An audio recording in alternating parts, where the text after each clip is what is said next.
बिहार के विकास को लेकर तो ये उथल पुथल नहीं हुई। ये चिराग पासवान कह रहा था वो सही बातें थी। मैं अभी तक के तमाम दर्शकों को भाई ढेर सारी शुभकामनाएं। पत्रकारिता लोकतंत्र का चौथा स्तंभ है। ईमानदार पत्रकारिता करते रहिए, सही खबरें जनता तक। ठीक है सर एक सवाल सर, बिहार की राजनीति में भी उथल पुथल हुई थी, तो उसके बारे में आपका क्या कहना है? भाई उथल पुथल व्यक्तिगत स्वार्थों के लिए की गई है। बिहार के विकास को लेकर तो ये उथल पुथल नहीं हुई।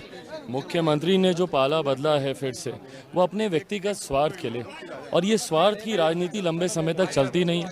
ये गठबंधन अगले लोकसभा चुनाव आने से पहले टूटेगा और बिहार मध्यवर्ती चुनाव की ओर अग्रसर होगा। बीजेपी सरकार में थी भी कुछ टाइम पहले, अभी नहीं है, तो इसके बारे में क्या कहना है? भाई अब विपक्षी भूमिका में है। अब भाजपा को अंदाज़ा होगा कि जो बातें चिराग पासवान कह रहा था वो सही बातें थी। मैं बार बार इनको आगाह कर रहा था कि आपको नीतीश जी धोखा देंगे।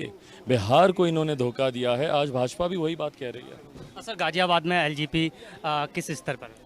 देखिए पूरी मजबूती से, और आज की तारीख में मेरे नेता, मेरे पिता आदरणीय रामविलास पासवान जी के अधूरे सपनों को पूरा करना मेरे जीवन का एकमात्र लक्ष्य है। मैं किसी व्यक्तिगत स्वार्थ में पड़े बिना किसी लालच में गए बिना, मेरा मकसद सिर्फ और सिर्फ उनकी पार्टी, उनके विचारों को घर घर जनता तक लेकर जाना। बिहार हो, उत्तर प्रदेश हो, झारखंड हो, तमाम ऐसे राज्य जहां पर मेरे नेता, मेरे पिता आदरणीय रामविलास पासवान जी के करोड़ों समर्थक हैं, वहां पर घर घर जाकर उनके विचारों को जनता के बीच लेकर जाना मेरे जीवन का अब एकमात्र लक्ष्य है। उसी क्रम में आज जब यहाँ गाज़ियाबाद आया हूँ, मेरी पार्टी की ही नहीं, मेरे परिवार की सदस्य रहीं कुंतेश जी, उनकी माता जी का जिस तरीके से दुखद निधन हुआ, हम लोगों ने किसी ने नहीं सोचा था कि इतनी जल्दी वो हम लोगों के बीच में से चली जाएंगी। स्वस्थ थीं, पर अब काल के सामने कोई क्या ही कह सकता। पर जिस तरीके से इनके परिवार में एक ये बड़ी घटना घटी, मेरे पिता आज होते तो यकीनन आज वो भी यहाँ पर मौजूद होते। आज वो नहीं है तो मेरी जिम्मेदारी बनती है कि उनके तमाम अधूरे कार्यों को मैं पूरा करूं। मैं यहाँ पे सिर्फ अपनी पार्टी की नेत्री को ही उन्हीं का हौसला बांधने, उन्हीं की हिम्मत बढ़ाने नहीं आया हूँ, बल्कि मेरे परिवार की सदस्य हैं ये, उनके लिए आज मैं यहाँ पर आया हूँ। परिवार को हिम्मत मिले और आत्मा को शांति मिले, बस यही उम्मीद रखता हूँ। आप अभी तक को आपके तरफ से एक मैसेज, शुभकामनाएं हमारे चैनल आप अभी तक के तमाम दर्शकों को भाई ढेर सारी शुभकामनाएं।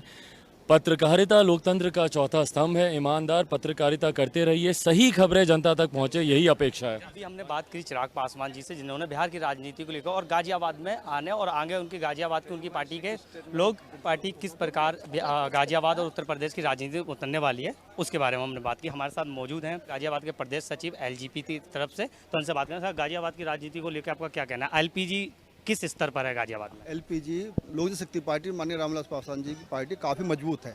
और संगठन आपने देखा होगा कि एक कार्यकर्ता और नेता के रूप में हमारे राष्ट्रीय अध्यक्ष जी कोई फर्क नहीं मानते। उनके लिए नेता भी और कार्यकर्ता सब बराबर एक सम्मान है। यही हमारे स्वर्गीय माननीय रामविलास पासवान जी की भी यही सोच थी कि मेरे लिए कार्यकर्ता और नेता सब बराबर है। लेकिन एक चीज़ देखा जाए, एलपीजी पार्टी को देखा जाए तो गाजियाबाद में कहीं पर कोई भी कार्यक्रम वगैरह या कोई दिखती, प्रोटेक्ट करती नहीं है। नहीं, ऐसा नहीं है। हम लोग, आपने शायद प्रोग्राम करते रहते हैं, शायद आप तक ना पहुंच पाता हो, वो बात अलग है। लेकिन प्रोग्राम अभी आपने देखा, शोक सभा हुई है, माननीय राष्ट्रीय अध्यक्ष जी आए हैं, ठीक है, और धरने प्रदर्शन भी चलते रहते हैं, न्यूज़ भी चलती रहती है, हमारी खबरें भी चलती रहती हैं।